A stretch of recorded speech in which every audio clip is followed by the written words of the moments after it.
Welcome to episode 15 of Formula Talk, where today we are here to discuss both F2 and F3 at Silverstone from the weekend just gone. My name is not Sophia, as some of you may have figured out. My name is absolutely Tom, and you're probably thinking, where is Sophia and why is she not on the screen if you're watching this? Well, she's on her way to Colorado, and I believe she has arrived. So it's all right for some, isn't it? But while Sophia's away, I will be having a rotating sort of palette of guests. And today I'm joined by none other than Aaron Harper. Hello, mate. Hello, Tom. Great to be on again. I joined Sophia last week, so it's kind of fitting, isn't it, that I'm on the review show, having been on the preview show, and always great to pod with you as well. Absolutely. And, we've done a lot of stuff on Grid Talk in the past as well, and obviously a lot more in the future. Just before we get into this episode, I must thank our sponsor, or I should say we must thank our sponsor for this episode, BetOnline. So BetOnline is your number one source for all your betting needs. Get the latest odds, lines, and matchup reports for baseball, boxing, golf, and more. BetOnline continues to be the fastest and easiest way to place your wagers, including live betting and your favorite casino and card games available to play right from your phone. Head to the website or use your mobile device to sign up today and get in on the action. Remember to use the promo code BELIEVE, that is BLEAV, for your 50% welcome bonus on your first deposit. Bet online, where the game starts. Also, just before we carry on, if you could take 5 to leave us a 5-star rating on Spotify or a 5-star review on Apple Podcasts, I'd love that. That'd be really nice. And also, if you're one of the 72% of people who are not yet subscribed to the channel, please consider helping us out with a like and a subscribe. Also, give us a follow on all our new socials. The handle is at Grid Talk UK. You can stay up to date on all the latest news.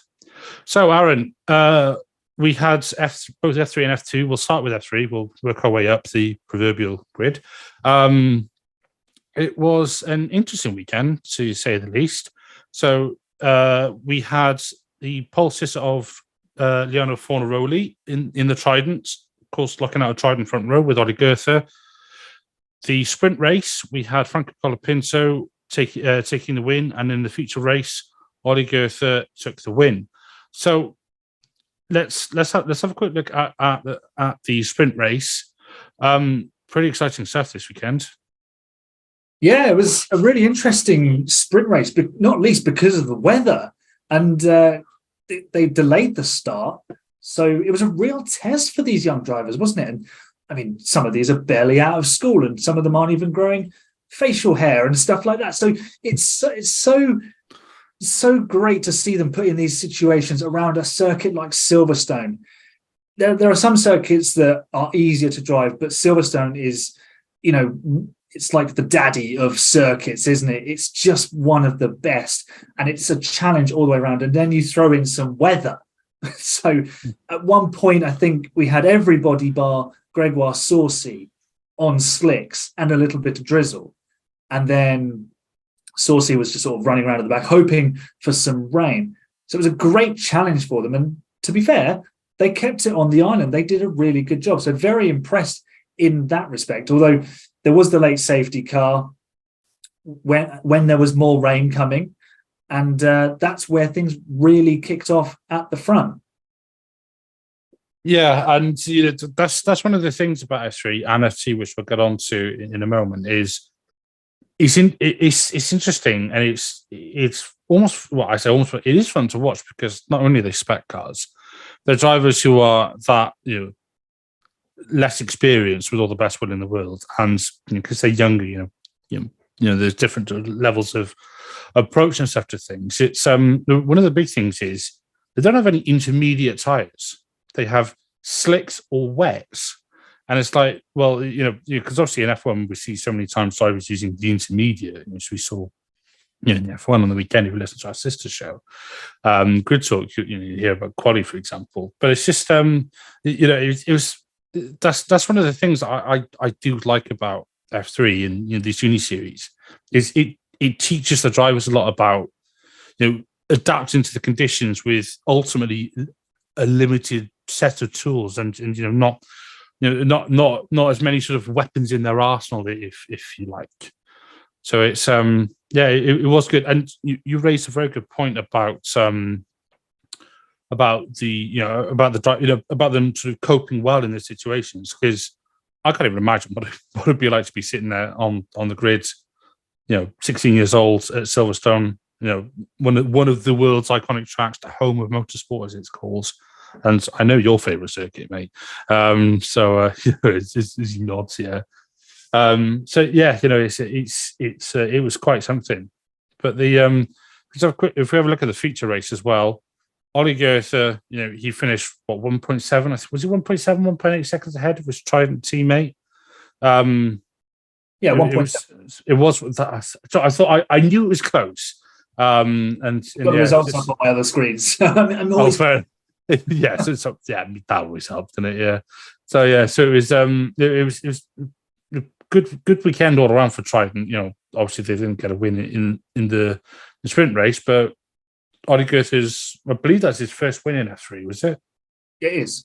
Yeah. It is. So the home win as well. Is it? He's German, isn't he? Sure, he's in English. No, he's German. Cutting edge journalism brought to you by Aaron Harper. Hang on, where's Trident? Sure, he's English. But Trident, that's a German surname. English. Yeah. Let's not stoke any international relations now, Aaron. We'll cut that. Cut that. Yeah, that's absolutely staying in. Yeah. But no, seriously speaking, a good race from him. Obviously his teammate was on pole, and just Trident just said, "Crack on, boys, off you go." And just give us your thoughts on the feature race in all. I caught the last sort of 10, 15 minutes of it. And when I tuned in, Leo Fornaroli still had the lead of the race. But I believe he was struggling with his tyres. And in the end, Ollie Goethe, the not British driver now, I can't believe I made that mistake. That's a good one. I didn't even realise. But yeah, so he then made the move into the lead and never looked back. And it was just a case of managing your tyres, really. And that's Silverstone in a nutshell. If you can keep your tyres in a happy place, they'll pay you back in dividends, because they'll keep giving you the grip lap after lap. You've just got to be kind to them. And anyone who's played the Formula One game will know how tricky it is to manage tyre temperatures around Silverstone because of the long corners of Copse and Maggots and Stowe and Luffield as well to an extent. And of course, Abbey, the first corner, which is really high speed. So for these young drivers to be tackling a circuit like this and having to confront that issue, it's a real testament to anyone who gets it right and gets the benefit of keeping their tyres in good shape. And Fornaroli didn't quite manage that, but Oliver Goethe did, and he got a memorable win at a fantastic venue. Yeah, and it was a very mature drive as well. Given how young these drivers are, and you said it yourself. He managed his tyre temps, and around Silverstone, that is one of the most important things, because that circuit, if you're not careful, and I say if you're not careful, if you work the tyres too hard on a lap, they can just burn through and just completely go. So yeah, it was pretty, really, really impressive race for him. I mean, if we take a quick look at the championship as well, because it's I'd like to say it's tight. It's not. F3 is having a bit of a F1 season this year, and it's like Bortoleto is just running away with it. I mean, he got 9 points in the sprint race. He got 8 points in the feature race, but he is on 128 points, and Joseph Marti, aka Pepe, is second on 92 points. We've then got P3 and P4 both tied on 77 points, and then from there on down, it gets pretty close between the third and about 6. Do you think anybody's going to sort of mount a challenge to Gabi Bortoleto this season, or do you think he's basically champion elect? Bearing in mind, we've got 3 rounds left. We've got Budapest, Spa, and Monza. Yeah, it's looking very good for Bortoleto, isn't it? And bear in mind, he had 2 solid finishes at Silverstone and matched Pepe Marti's haul, I believe, if my maths doesn't let me down, unlike my identification of nationalities. I believe 9 and 8 makes 17, and so does 16 and 1. So, they matched each other in that respect. So Bortoleto sort of held his lead another round. But we saw last year in Formula 3, Zane Maloney reeled off 3 feature race victories, and Victor Martins only just held on to the title at Monza. So don't rule anything out, but it's looking very, very good for Bortoleto, isn't it? Marty's going to have to put on a real charge. I would suggest if anyone out of Miney, Aaron, Beganovic, Colapinto or O'Sullivan string a couple of wins in the next couple of rounds, they might put themselves in contention. But for those guys, it may already be too little too late. Reality, Pepe Marti needs to win at least one of the races in Budapest, probably the sprint, probably the feature race, to maximise his bite into that lead that Bortoleto has. But if Bortoleto finishes second, it doesn't really make that much of an impact. He can finish second in every race from here, and Marti can win them all, and he'd probably still win the championship. So he's in a very, very good position. But it's Formula 3. There's 30 cars. Lots can happen. It can change very, very quickly. It can indeed. It's got shades of a Mercedes 2016 finish to it this year. So take the Nico Rosberg approach. Just finish second. Yeah, and let's all I'll say is it's a good thing we've already raced in Barcelona and Austria. So yeah. But yeah, that was a sort of like executive summary, if you like, of Formula 3. Let's have a quick look at Formula 2 now. So obviously F2, the direct feeder series, so to speak, into F1. Just touch on free practice quickly. For the one session we had, it was Iwasa in the dams who was quickest, followed by Victor Martins and then Jack Doohan, who I have been saying for the past few weeks, prior to the last few weeks, or about 2 months ago, I was always like, oh yeah, I think Jack Doohan have an all right weekend. I stopped predicting it, and then lo and behold, in Silverstone, he actually had an all right weekend. So I've got the opposite curse for him. But quali, if we just look at the top 3 quickly, Victor Martins was on pole, followed by Kushmani, and then Ayumu Iwasa in P3. In fact, let's go off the top 6 because it's a bit more important. So Jack Doohan was P4, Ollie Bearman, who I predicted to have a good weekend, was P5, and Enzo Fittipaldi was P6. And then just looking through any other significant names, Dennis Hauger down in P14, Theo Boucher in P8, and Frederick Vesti in P10. Oh, not to mention the GOAT, Roy Nissany in P11. He quite literally is the Latifi of F2, because he's even part of the Williams Academy, or certainly was. So he's older than me, Nissany. I'm sure you. Yeah, he's just me then. He was born earlier in 1994. I was born quite late in 94. Oh, okay. He's a few months younger than me. Yeah, he's about halfway between you and me, because you're about 18 months or so older than me. Yeah. It's just. And bear in mind, you've got people still in nappies entering F1 these days. So it's So quality, obviously, that takes us into the sprint race. So just have a quick look at the top 3.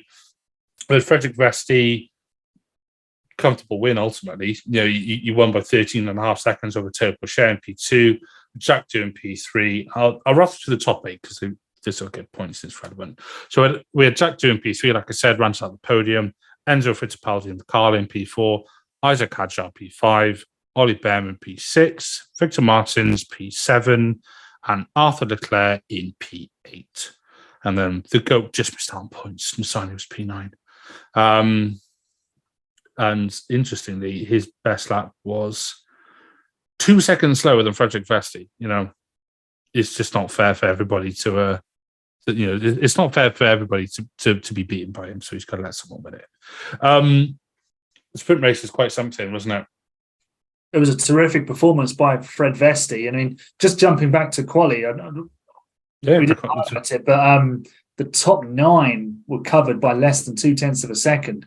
That shows you how strong this F2 field is. And, for then Vesti to go and win a race by 13 seconds in the wet, that is seriously impressive. And that shows just why he's at the top of the championship.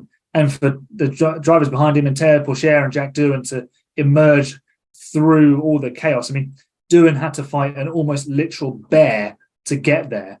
His scrap with Oliver Behrman, and the little wave as Behrman outbraked himself into Vale. That was good vibes from Jack Doohan. But those 3 are arguably the 3 standout drivers in Formula 2. You can include Ayumu Iwasa in there because his performances this season have been very, very good. Okay, Doohan doesn't have the points to show for it, but we know what he did last year. He is a talented driver, although he's in the Alpine Academy. So whether he's got a contract or not, who knows? But for Vesti, Pourchaire, very important for them in their title battle at the top of the standings that they got those points, because feature race, no one was quite sure what was going to happen. They were starting sort of mid-pack as well. So important for them to collect some points early on in the weekend and do some damage there. But I did really enjoy the fight between Behrman and Doohan. And I must again highlight Ollie Behrman for his overtake on Enzo Fittipaldi into the Magnussen-Beckett's complex, around the outside in the pouring rain. The last driver I saw do that is the current Formula One world champion. So if you've got the cojones to do something like that in a Formula 2 car, you might be on a path to some sort of success in Formula One or other categories of motorsport. Yeah, absolutely. And I think it's safe to say there was, with Vesti's drive, there was absolutely a sort of like element of, I can't say champion-elect because he's only 6 points ahead of Pourchaire, but that was something. I was, I didn't catch all the action of the weekend, mainly because I had a stinking hangover on Sunday. But yeah, that sprint race, I was watching it, honestly, mate, I was sitting on the sofa downstairs because it was, because of some external factors. I've done a lot more. I haven't been made redundant, don't get me wrong, but you know this, you know what's happened. I got, my weekends are a lot more free now, which is good because it means more motorsport, and it means I can actually catch up on the F2 and the F3 and stuff. And I was sitting there and I was just like, those people who bang on about F1's boring, go and watch F2. Seriously, go and watch it. It's so exciting. It is. I would say it's the second most competitive and exciting series in possibly the world right now. The only more exciting series I would say is IndyCar. I was going to say IndyCar because it's just got that perfect balance. Formula E is quite lively because they're 6 cars wide at all times. Apparently, the problem is they sound like milk floats, and I drive a V8, so I want noise. That does turn people off. But Formula 2, pretty much every weekend we are in for a solid 7 out of 10 race in one of them. I mean, last round in Austria, the feature race was absolutely stunning. That finish was incredible. And the win for Richard Verschoor, of course. And this weekend as well, the sprint race was something else because you saw this brilliant performance from Frederick Vesti, but the feature race was also super exciting. Yeah. Now, like I said, I was a little bit away on Sunday. So I didn't catch the Sunday race live.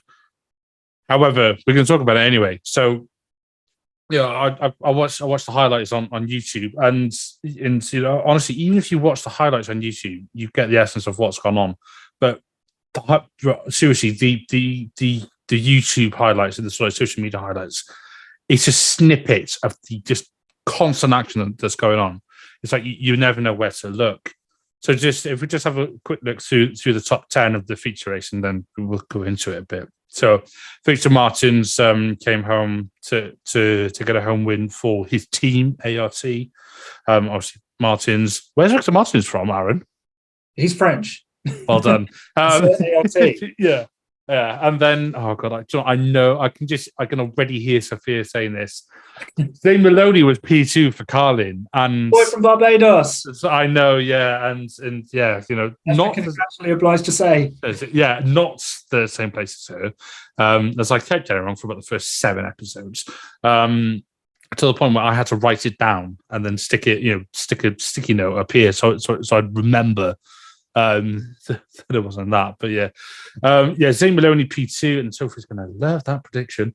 That was super result for him.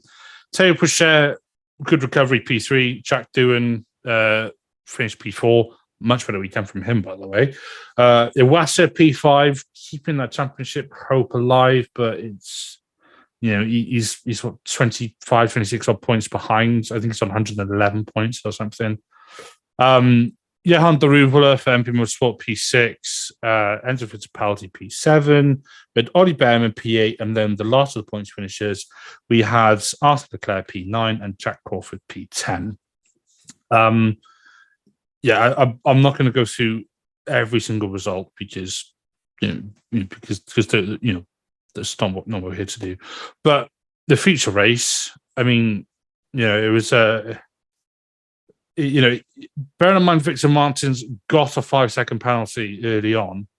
He just put in, and there were 3 safety cars or something. He just put in the fastest lap after fastest lap. And he pulled like a 7 or 8 second window in the end, and incredibly got his first win. So take it away, Aaron. The feature race, you could do a single podcast just on that.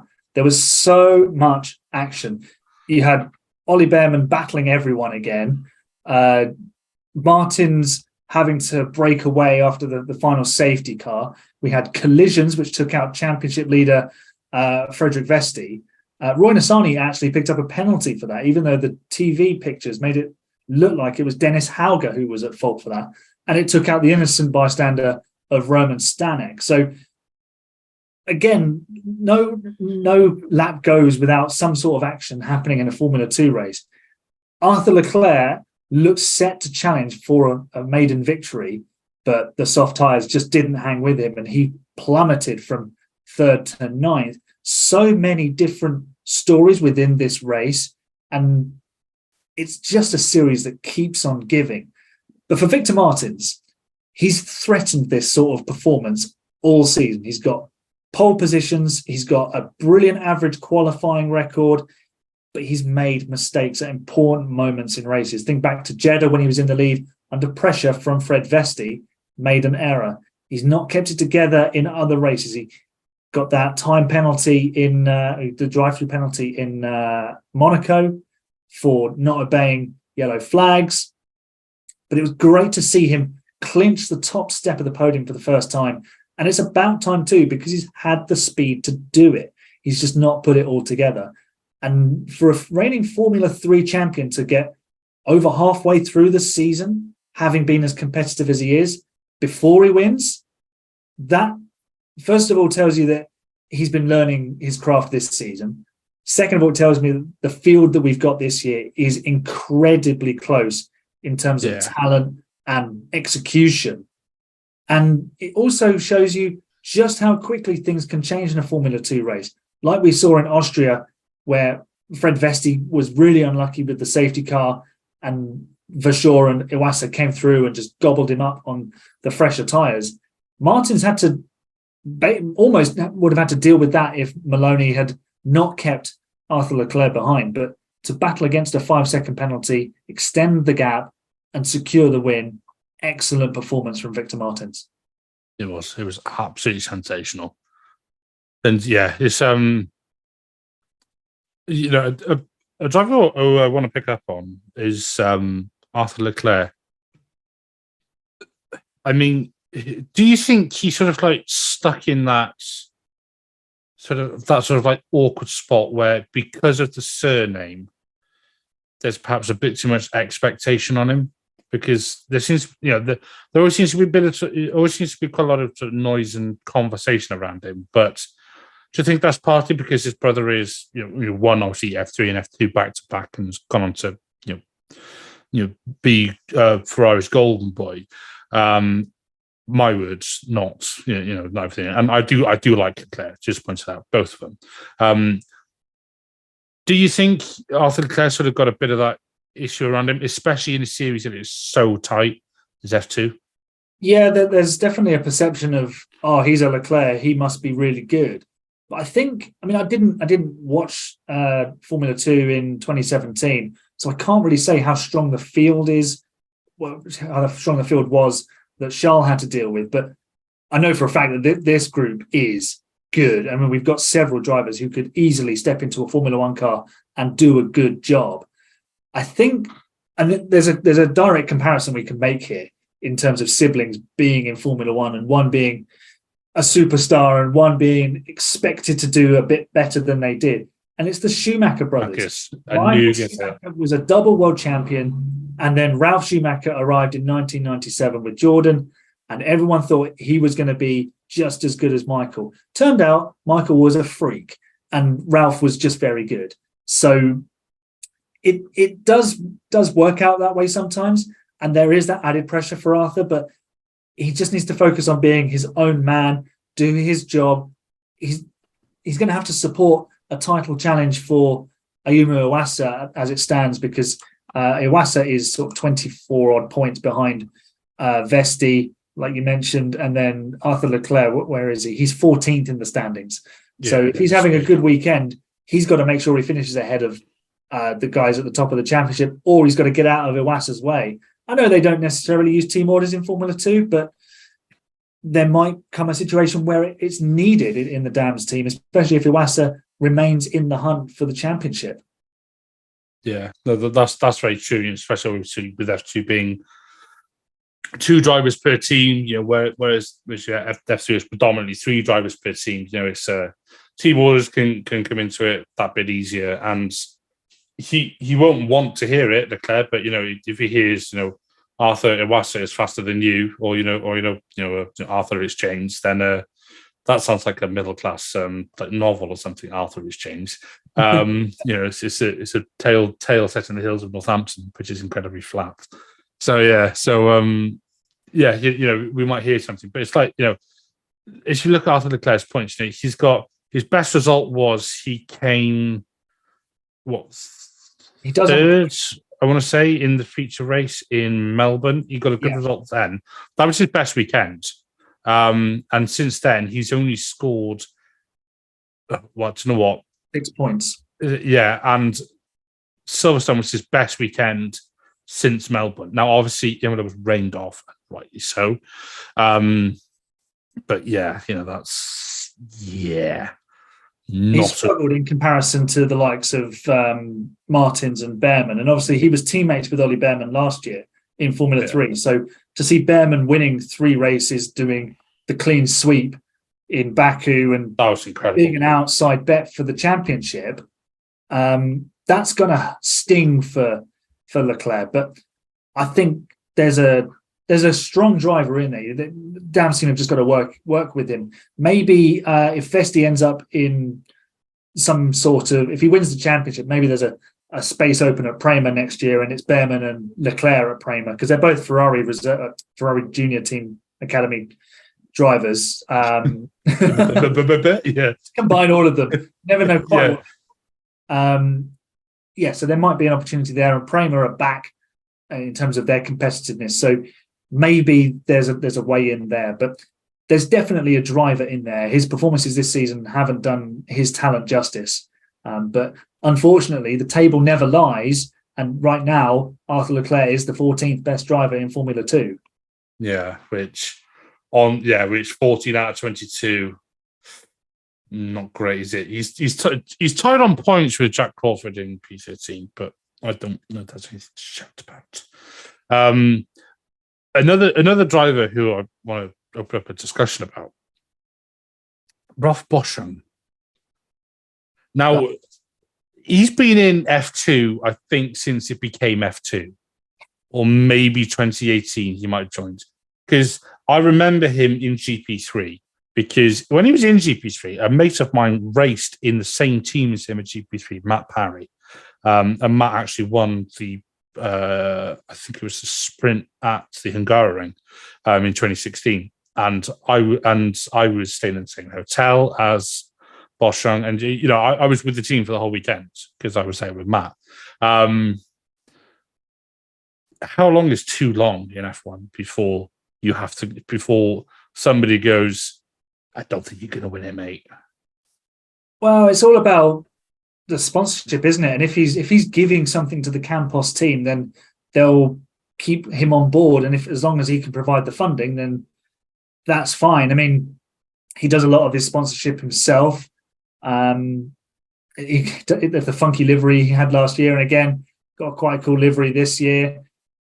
It was great to see him start the season so strongly, but it has completely flopped since then. He's not scored a point since the sprint race in Jeddah, which was in March. We're now fast approaching the middle of July, and he hasn't scored a point. I mean, last year was difficult for him because of the injury to his neck, but this year he's got no excuse, and his teammate Kush Miney has been very consistent. And shout out to Kush for qualifying on the front row this weekend at Silverstone, which was a superb performance.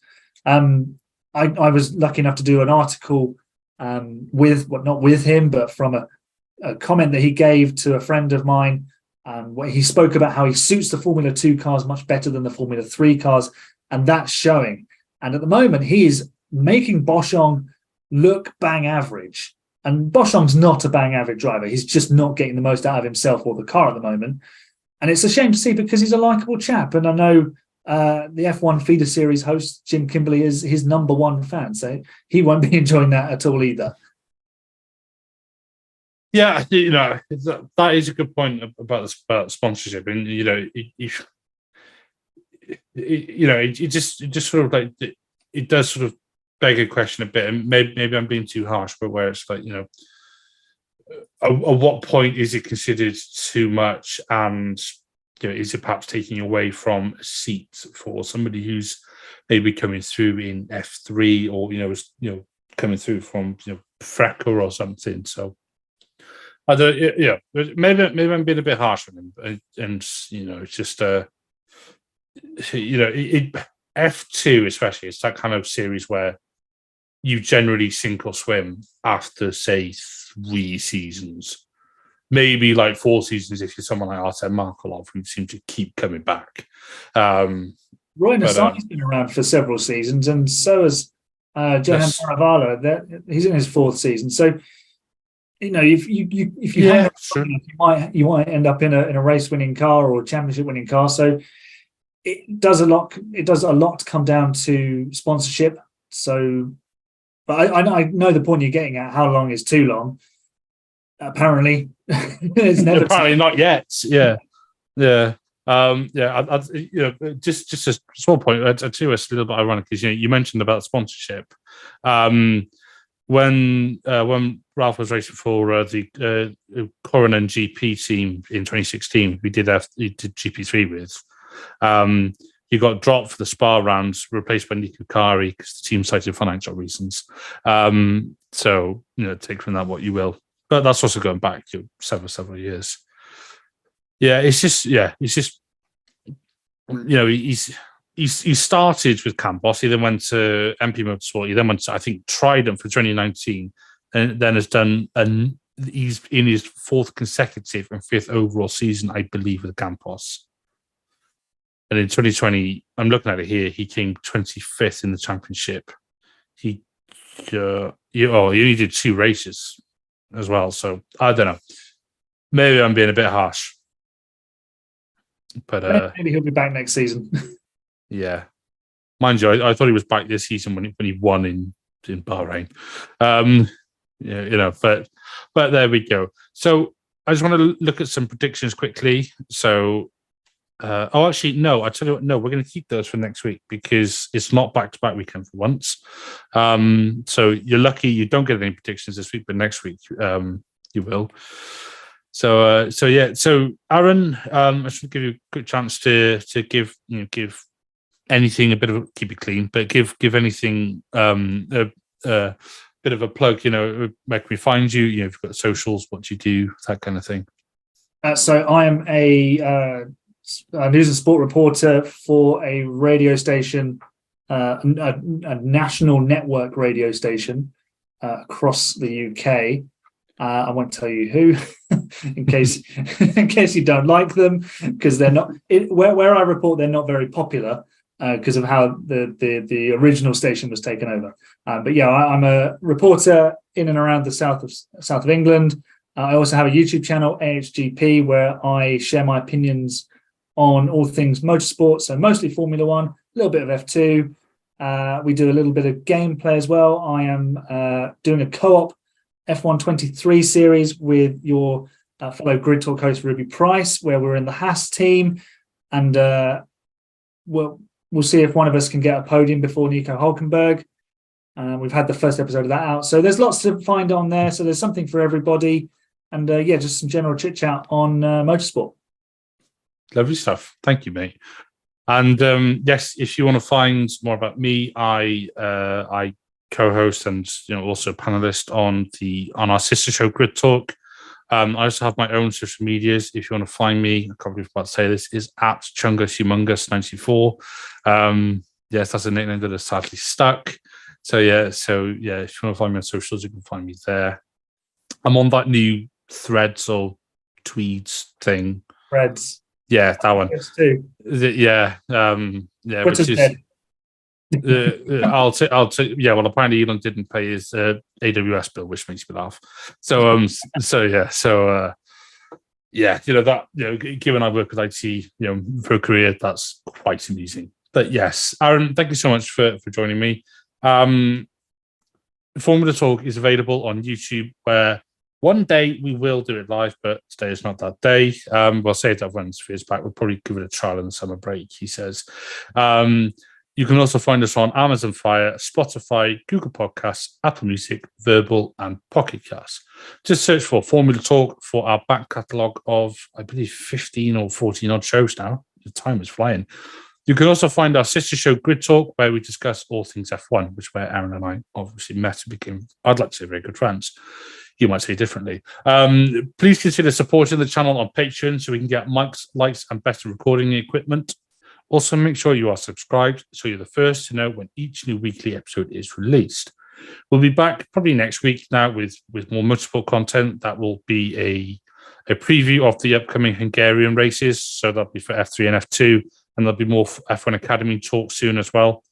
But before then, thank you very much for listening to the Formula Talk podcast presented by Bet Online, and goodbye.